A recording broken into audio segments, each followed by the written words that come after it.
There's a short list of unique modes of transportation in America that people should visit at least once in their lifetime. Everyone should experience a subway trip in New York City, a ride on a cable car in San Francisco, and a journey inside Miami's monorails. But what I'm about to show you today might just be the most dramatic mode of transportation on that short list.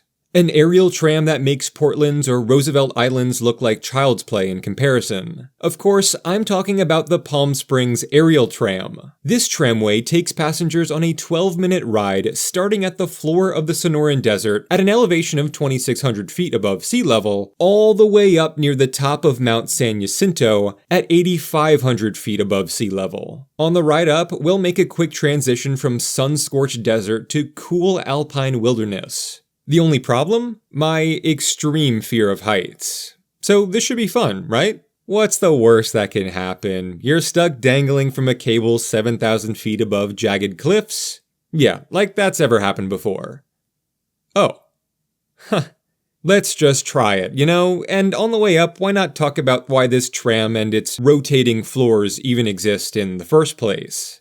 But first, if you're new here, this is Fourth Place, your place to learn about US geography, urbanism, transportation, and city planning. Alright, so to get here, you'll have to drive 10 minutes down Tramway Road and park in any one of their massive parking lots. From there, you'll likely need to take a shuttle bus to the Valley Station, pay the $35 ticket fee, plus the $15 parking fee of course, and wait no longer than 15 minutes inside the station's mid-century modern waiting room. After spending a little bit of time eyeing my impending doom, I then walked into the boarding area where I saw the inbound tram passengers exiting. The tram is big enough to hold up to 80 people, but I boarded with a small group of around 20. Just keep in mind this is a hard thing to film because the windows get pretty dirty and, like I said, the floor is moving the entire time. I think this clip demonstrates perfectly just how fast these things get going once you depart the station, which was terrifying. The operator was quick to tell us that the aerial tram is built with 5 support towers that help move the tram along its 2.5-mile ascension. He told us that when the tram reaches each tower, there's a little bit of a swinging motion that happens, with the worst of it happening at the 3rd tower, so that was something to look forward to. I'll be completely honest here, once it felt like we were flying through the mountains and the scenery turned from grass and trees to straight up cliffs and boulders, I don't think I looked up from my camera, at all. It's shocking how fast this thing takes you up. Like, before you know it, you're just in mid-air inside a metal tube with a rotating floor, and the only thing keeping you safe is a couple of cables. It's actually mind-blowing.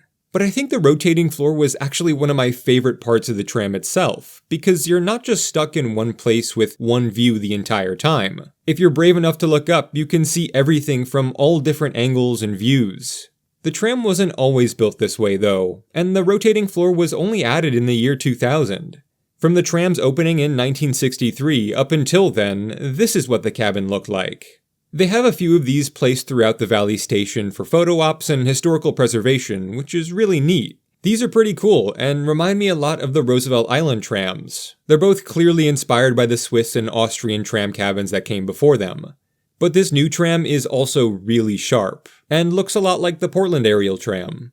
The views on the entire way up are just breathtaking. You feel like you're soaring through the sky, almost like you're in a helicopter.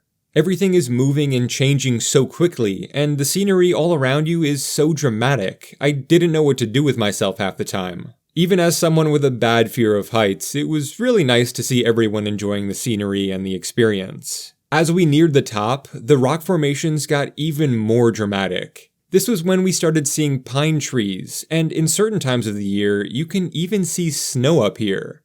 When we started down below, it was about 85 degrees Fahrenheit, but the further we climbed, the colder it began to feel, and when we reached the very top, the operator told us it was around 45 degrees Fahrenheit. That's a 40-degree temperature difference, and apparently it's super normal. And funnily enough, this was kind of the whole reason the aerial tram was built in the first place. The Palm Springs aerial tram was originally thought up by an out-of-town electrical engineer on a trip to the nearby city of Banning back in 1935. It was envisioned as a way for locals to escape the desert heat by ascending into the snow-capped mountains above. The city of Palm Springs was on board until the proposed project was shelved by both World War II and the Korean War. but construction finally began in 1960.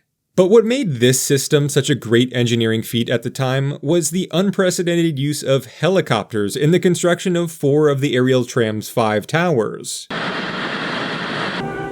Building the tramway was one of the most ambitious and demanding jobs ever tackled by helicopters.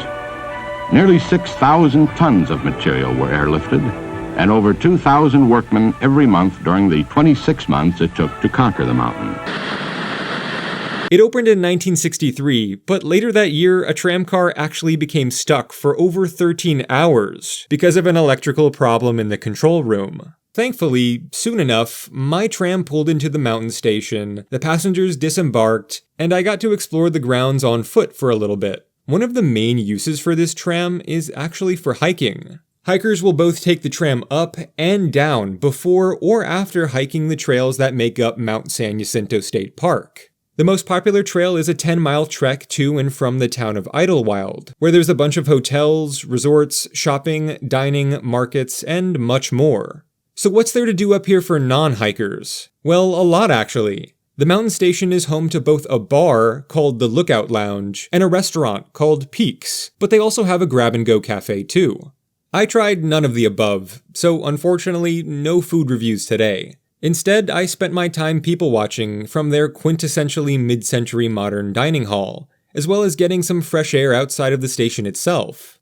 As it was in 1963, the only way up the mountain to deliver supplies and water is via the aerial tram cars themselves. Supplies are actually loaded into the passenger area, while fresh water is pumped into storage tanks in the car's underbelly. This is done each and every day before the tram opens. The mountain station is a great place to take advantage of some expansive scenic views, not only of the alpine wilderness, but also the better part of the Coachella Valley down below. A round-trip ticket allows you as much time as you'd like to spend up here, but it's important to be mindful of the tram's hours of operation on the day you visit. After taking in as much as I could from the observation decks, it was time for me to once again face my fears and board the aerial tram. This time, for the 6,000-foot descent.